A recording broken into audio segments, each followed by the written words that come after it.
Welcome to another SOJC tutorial on using the Canon R7. This tutorial will cover two related and important and basic photographic skills. How do we prevent blurry photos? How do we control what is or isn't in focus? Blurry photos mean one of two things. Either everything is out of focus in our photo, the camera has not focused or focused on the wrong place, or things are blurry because they move during the exposure. When taking a photo, the camera shutter opens and closes for usually a small fraction of a second. But even in that split second, if our subjects are moving or the camera is moving, things will be blurry. As we've discussed in earlier videos, the faster the shutter speed, the less likely objects will be blurry. The less time the shutter is open, the less time there is for anything to move. So step one is to always use as fast a shutter speed as possible. A broad rule of thumb is that shutter speeds under 1/100th of a second are risky. But the truth is, almost any shutter speed can lead to blurry photos if you don't hold the camera properly. So how do you hold your camera? If you take photos with your phone or tablet or other device with a screen, you're probably holding it out in front of you. You're using the screen as your viewfinder, and if that's your only option, that's fine. But holding your camera that way is not very steady. If the camera moves while you're taking a photo, the image will be blurry. Holding your camera properly will help a lot. It can make the difference between blurry and sharp, and that difference alone will make your photos better than 99% of the photos in the known universe. Think of yourself as a human tripod. Let's make as stable a platform as possible for your camera. Your camera has a viewfinder, a place to put your eye, so use it. Here are the basics. Stand solidly on 2 feet. Don't wobble. Don't lean on one leg. Create a solid platform. Place your left hand under the camera to support it. If you grip the camera from above, you'll get tired. You're fighting gravity. Let the camera rest in the palm of your hand. Your right hand grips the camera and takes the photo. For horizontal photos, tuck your elbows into your waist. Let the weight of the camera press down and press your arms into your sides. Your eye is pressed against the viewfinder, giving additional stability. You now have 3 points of contact, 2 hands and your eye, a nice stable support for your camera. And, even though it seems weird and awkward, keep both eyes open. Your eyes won't get as tired shooting, and you'll have some peripheral vision to see what's happening around you.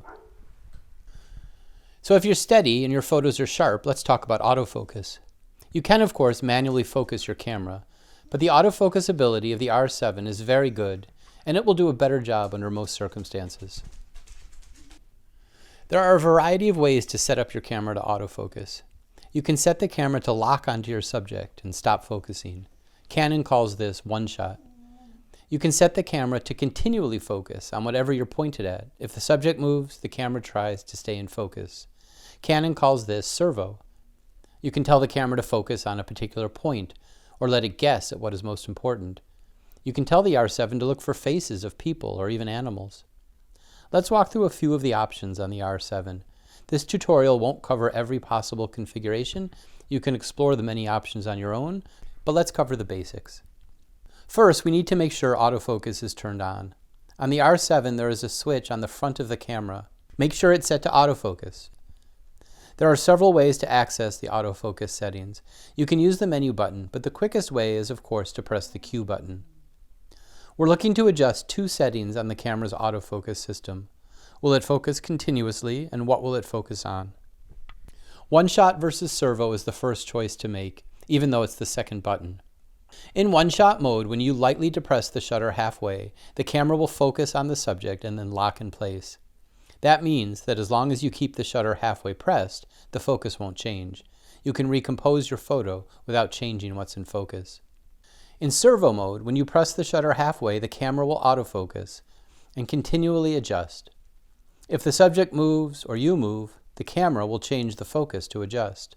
This means you have to make sure that whatever you want to be sharp is being captured by the camera's autofocus system. One custom setting I recommend is setting the button labeled AF on the back of the camera to become a focus lock button. This way, if you're in servo mode but you suddenly want to keep the focus where it is, you can press and hold this button. As long as you're pressing it, the focus won't change. Let go and you're back in servo mode. And that brings us to part 2 of autofocusing. What will the camera focus on? The AF area options include a variety of choices. You can move from a very small single point, good when precision and perfect focus matters, to wider areas where the camera will capture what is inside the area selected.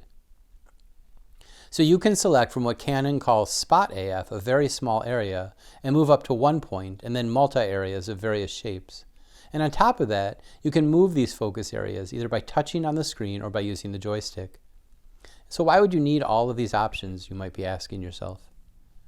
Because if you simply focus on what is in the middle of the frame all the time, your photos will be monotonous and boring. You want to control what is in focus, and sometimes that might be something off to the side or top or bottom of the frame. As we'll talk about later in the term, there are aesthetic reasons to have different objects in focus. It can get pretty boring if we always focus on the center of the frame. We want to be creative and surprising. We don't want to be limited by our cameras. The last autofocus feature to explore is object recognition.